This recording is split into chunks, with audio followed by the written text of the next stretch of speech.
O Egito ainda cheirava a morte. O fedor das rãs apodrecidas pairava no ar como um lembrete invisível de que o juízo de Deus havia apenas começado. O Nilo, outrora símbolo de fertilidade, tornara-se um espelho de sangue, e o coração de Faraó, endurecido como pedra, pulsava em rebeldia contra o Altíssimo. O silêncio antes da próxima praga era quase sagrado, o tipo de silêncio que antecede o despertar do caos. Moisés e Arão estavam diante de Faraó mais uma vez. A voz de Deus ecoara como trovão dentro do espírito de Moisés. Dize a Arão: estende o teu bordão e fere o pó da terra para que se torne piolhos por toda a terra do Egito. O pó, aquela mesma substância com que o Criador moldou o primeiro homem. O mesmo pó que fora tocado pelo sopro divino e se tornou alma vivente. Agora, por decreto do juízo, esse pó seria corrompido. Não mais o símbolo da vida, mas da impureza, da decadência, do corpo que volta à poeira por causa do pecado. Quando o bordão de Arão tocou a terra, o vento do deserto pareceu prender a respiração. E então, o impensável aconteceu. Grãos de areia começaram a se mover, não por causa da brisa, mas por um poder invisível. Uma vibração espiritual. O pó se ergueu, tremendo como se uma legião dormisse sob a terra e despertasse. E onde antes havia apenas terra seca, começaram a rastejar piolhos, milhares, depois milhões. Eles subiram pelos pés dos homens e dos animais, invadiram as roupas, os cabelos, os templos e os ídolos. Os egípcios tentaram enxotá-los, mas era inútil. O pó, a própria matéria da qual foram feitos, havia se rebelado contra eles. A terra, que antes lhes dava sustento, agora produzia tormento. Nos corredores de mármore do palácio, os servos coçavam-se até sangrar. Os magos de Faraó foram chamados com pressa, os mesmos que haviam imitado as 2 pragas anteriores. Tentaram repetir o prodígio. Estenderam suas varas, murmuraram encantamentos, derramaram essências sobre o chão. Mas o pó permaneceu inerte. Não havia mais poder nos seus feitiços. O ar estava saturado de algo que nenhum deles compreendia: a presença da mão divina. Um deles, tomado de horror, caiu de joelhos diante de Faraó e murmurou: isto é o dedo de Deus. Mas o rei, coberto de feridas e infestado como o menor de seus servos, recusou-se a ceder. O orgulho cegou-lhe os olhos para o que até os demônios reconheciam. O Egito inteiro tornou-se um corpo vivo, tomado de coceira, de inquietação, de agonia. Os animais mugiam no campo, os sacerdotes dos templos rasgavam suas vestes, e até os ídolos dourados estavam cobertos pelos insetos.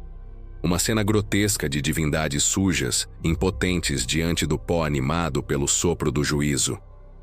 E em meio a tudo, Moisés permanecia em silêncio. O profeta observava e dentro de si compreendia algo que o próprio Egito jamais entenderia. O mesmo Deus que um dia soprou vida sobre o pó, agora o fazia mover em julgamento. A criação que servira ao homem voltava-se contra ele, pois o homem, em sua arrogância, havia se esquecido do Criador. O Espírito do Senhor pairava sobre aquele caos como no princípio do mundo, mas agora não para criar, e sim para confrontar. O pó era lembrança e profecia. Lembrança do Éden perdido e profecia da morte que aguarda toda a carne. O Egito, a nação que erguera pirâmides para tocar o céu, agora descobria que nem mesmo o menor grão de terra estava sob seu controle. Cada partícula parecia zombar da glória humana, lembrando que o pó, esse elemento insignificante, é o limite entre a vida e o nada. E naquele dia, enquanto os egípcios se arranhavam e gritavam, o deserto ao redor parecia observá-los com olhos invisíveis, como se a própria terra, cansada de carregar tamanha idolatria, clamasse por justiça. O Senhor mostrava por meio da menor de suas criaturas que nenhum poder humano pode resistir ao seu toque.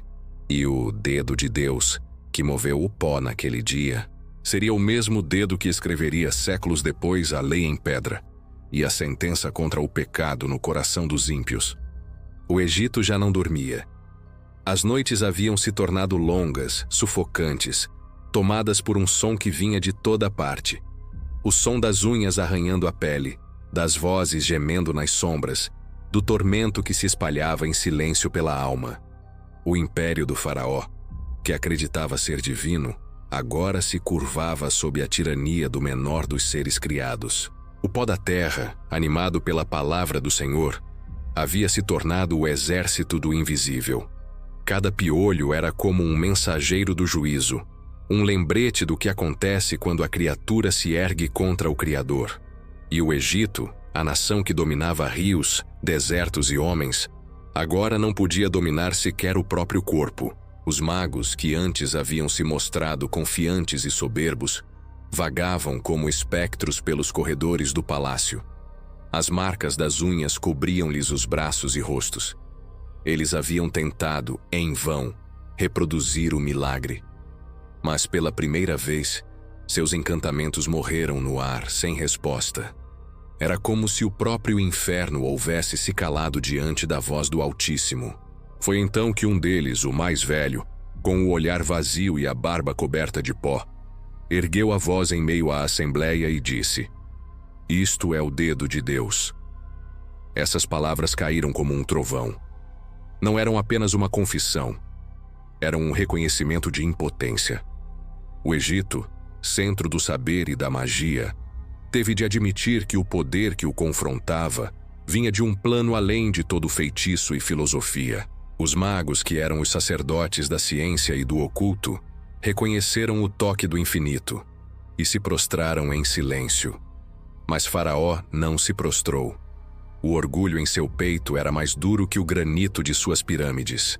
Mesmo coberto pelos mesmos insetos que assolavam seus servos, mesmo incapaz de dormir ou respirar, sem sentir a presença do juízo, ele permaneceu imóvel. E, no entanto, era um silêncio que não nascia da força, mas da negação. Um silêncio teimoso, semelhante ao de Satanás diante do trono de Deus. Não servirei. O povo desesperado correu aos templos. Ofereceram oferendas a Ísis, a Osíris, a Ra. Mas os ídolos imóveis estavam cobertos de piolhos. As estátuas douradas que antes reluziam sob as tochas, agora pareciam cadáveres petrificados. O ouro, que antes era sinal de glória, agora servia de ninho para a corrupção. E assim o Egito inteiro aprendeu, ainda que relutante, que nenhuma divindade feita por mãos humanas podia resistir ao toque do Deus vivo. Enquanto os sacerdotes gritavam e queimavam incenso, os insetos rastejavam por entre os altares. Os perfumes se misturavam ao cheiro da carne coçada, do suor e da sujeira. O ar tornara-se pesado, quase sólido. Era o fôlego do próprio juízo pairando sobre a nação. Moisés e Arão, por ordem divina, mantiveram distância. Eles observavam de longe, na quietude das tendas hebraicas. E ali, no acampamento dos escravos, o vento era limpo.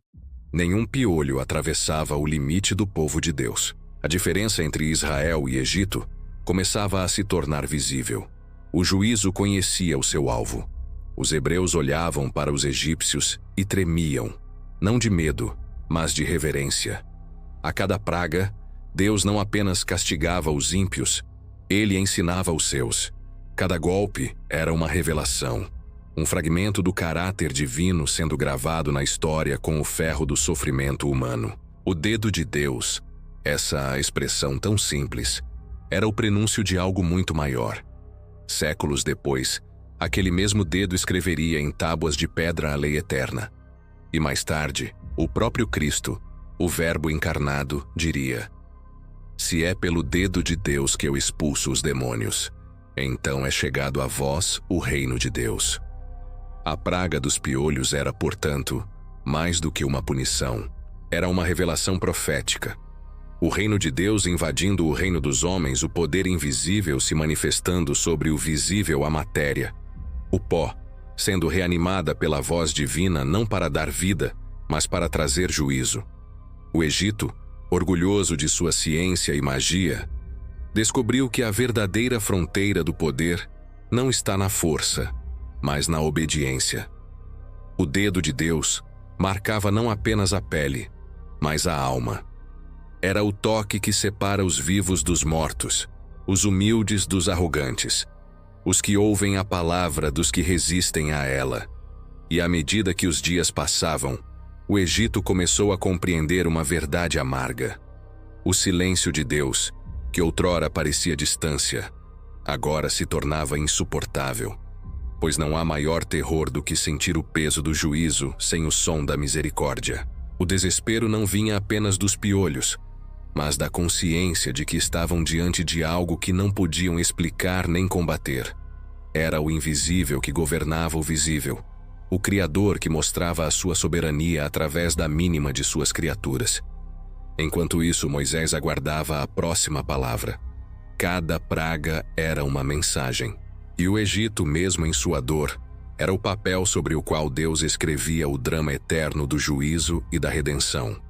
O pó, símbolo da origem humana, agora se tornava o espelho da queda. E aquele que fora feito do pó aprenderia, pela dor, que não há glória no homem que se ergue contra o seu Criador. O Egito estava em silêncio. Um silêncio espesso, pesado, que não era paz, mas ruína. O ruído das pragas anteriores havia cessado, mas o eco da maldição ainda pairava no ar, como se o próprio vento carregasse o fedor da corrupção que o dedo de Deus havia despertado. Os piolhos haviam morrido, mas o Egito não voltou a ser o mesmo, porque quando o pó foi animado pela palavra do Altíssimo, algo se quebrou para sempre no coração dos homens. O orgulho se desfez. O poder dos magos, dos sacerdotes, dos ídolos e das coroas, tudo fora exposto como pó diante do vento do Eterno. Aquele episódio parecia breve, quase insignificante, comparado à grandiosidade das outras pragas que ainda viriam. Mas espiritualmente foi uma das mais profundas, porque nela Deus não feriu o rio, nem o céu, nem os rebanhos. Ele feriu o próprio chão, a base da criação, o pó que, desde o princípio, fora o material da vida. Quando o Senhor ordenou a Moisés que Arão tocasse o pó da terra, ele não estava apenas transformando matéria em insetos. Ele estava reabrindo o mistério da criação diante de olhos mortais. O mesmo pó que um dia deu forma a Adão, agora dava forma à corrupção. O mesmo sopro que trouxe vida, agora se convertia em praga. Era como se o Criador dissesse: a vida sem mim apodrece. A criação, separada do seu Deus, volta ao pó, mas não em repouso, e sim em tormento. A praga dos piolhos foi o espelho invertido da criação. No Gênesis, o homem surge do pó pela vontade divina. No Egito, o pó se levanta contra o homem pela mesma vontade. O ciclo se fecha. O barro, que deveria servir à glória de Deus, torna-se instrumento de sua ira. E é aqui que o dedo de Deus revela seu significado mais profundo. Os magos egípcios, ao reconhecerem esse toque invisível, não falavam apenas de poder. Falavam de autoridade, pois o dedo é símbolo da execução da vontade. É por ele que se escreve, que se aponta, que se acusa. O dedo de Deus é o gesto da soberania que governa sem esforço, que age sem precisar mover o corpo, apenas a intenção. Nos séculos seguintes, esse mesmo dedo apareceria novamente. No Sinai, ele gravaria a lei nas tábuas de pedra, a fronteira entre o santo e o profano. No palácio de Nabucodonosor, ele escreveria na parede as palavras do juízo: Mene, Mene, Tekel, Parsim. E em Jerusalém, Cristo o evocaria ao expulsar demônios, declarando: se é pelo dedo de Deus que eu expulso os espíritos imundos, então é chegado o reino de Deus. O dedo que escreve, o dedo que acusa, o dedo que cria, é o mesmo. O dedo que moldou o barro no Éden é o mesmo que agora o desperta para o juízo. E o homem, feito desse pó, se vê diante de uma escolha eterna: ou ser moldado pela graça, ou movido pelo juízo. O Egito escolheu o orgulho, e o resultado foi inevitável. O pó se revoltou contra o pó. A criação, outrora cúmplice do homem em sua vaidade, agora se tornou sua inimiga. Até a terra, que antes produzia trigo e vinho, passou a gerar tormento e impureza. E isso não é apenas história, é profecia. Pois o mesmo princípio que operou nas planícies do Nilo, opera, em segredo, no coração humano. O pó que se torna corrupção é o retrato da alma afastada do Criador. Um corpo vivo, mas infestado de morte. Cada piolho era um símbolo do pensamento impuro, da lembrança maldita, da culpa que se move por dentro da mente como um parasita. Assim como os egípcios coçavam a carne em desespero, assim também o homem moderno se atormenta com o peso invisível do pecado, tentando arrancar algo que não se vê, mas que o consome por inteiro. O dedo de Deus não apenas age sobre a terra, ele toca a consciência, e quando o faz, nenhuma defesa humana permanece, nem ciência, nem religião, nem riqueza. O dedo do juízo toca e revela, aponta e expõe, escreve o veredito sobre os muros da alma. Faraó, porém, não se rendeu. Seu coração, como o granito dos templos, permaneceu duro. E nisso há outro mistério. O mesmo dedo que transforma o pó em vida pode transformar o coração em pedra, pois diante da glória, o homem não permanece neutro. Ou se quebranta ou se endurece. E foi assim que o Egito, cercado de sinais, perdeu a chance de arrependimento. Deus falou pelo pó e o homem respondeu com silêncio. A criação inteira se converteu em tribunal.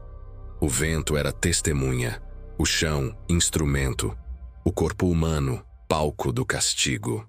E sobre tudo isso, pairava o som do nome, o nome que o Egito não conseguia pronunciar, o nome que o pó conhecia e obedecia. Há uma ironia divina aqui. O Egito venerava o solo fértil do Nilo como divindade, mas foi desse mesmo pó que Deus extraiu seu juízo. O que o homem adora sem Deus, Deus usa para julgá-lo, e assim será no fim dos tempos. Quando o dedo de Deus novamente escrever nos céus o veredito final, toda a criação, sol, mar, estrelas, terra, se voltará contra o pecado. O pó que um dia sustentou o homem será o primeiro a testemunhar contra ele.